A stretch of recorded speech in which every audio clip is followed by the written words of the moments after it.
demonstrate to me or convince me how these middle ground voters, now these are people, I want to describe who middle ground voters are. These are people who voted for Barack Obama in 2008, maybe even again in 2012, but then when Obamacare failed them, when their taxes were raised, when the economy wasn't doing well, the unemployment rate was high, they voted for President Trump because they wanted a change. These are the middle ground voters. They're not ideologues on either side of the aisle, but tell me how Pete Buttigieg's health care plan is actually moderate, because these are the people who saw their health insurance premiums go up by more than 100% under Obamacare. And Buttigieg's health care plan, which is a public option, a government-run, taxpayer-funded public option, is more extreme than Obamacare. How does he sell that to the very voters who chose Trump because they hated Obamacare? Again, I completely agree with you. And look, we're looking at a party now, and we're trying to look for a good candidate that's attacking Obama as being too far right, okay?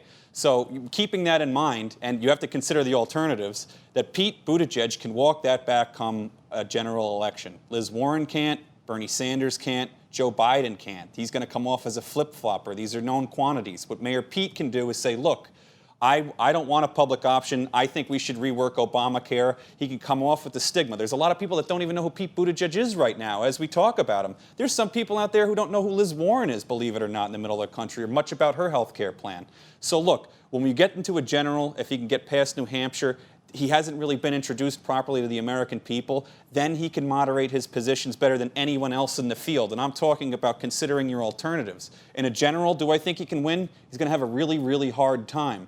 But look, he took positions against Mike Pence for being anti-gay merely because he's Christian, and I think that hurt him at the beginning. But I think people have largely forgot about that now, and I think they'll forget about him raising his hand, saying he would give free health care to illegal immigrants. I think they'll forget about some of these positions. Certainly he can moderate his health care plan. And I know for a fact he has moderate Democrats around him who are telling him exactly what I'm saying on air. 100%. So I think he might see him do exactly what that. you're saying is what he's hearing in his ears right now from all of his team, all of his advisors, because we saw a very distinct difference in his performance at this debate, this one in October, versus what we saw from him before. Obviously, he is being told Joe Biden is down, take his spot. You can become this so-called moderate, the front runner, and you will win middle America. That's definitely what he's being told. There's no doubt about it.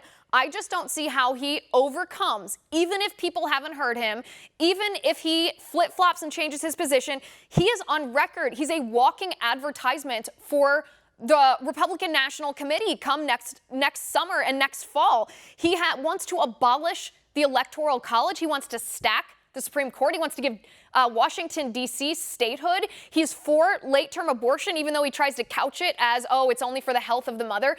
People don't fall for that. It might make them uncomfortable to talk about it, but they don't want a presidential candidate who supports abortion up until the moment of birth. They don't want a presidential candidate who says no border wall. That's essentially saying, okay, I support open borders. I don't know how he walks all of that back.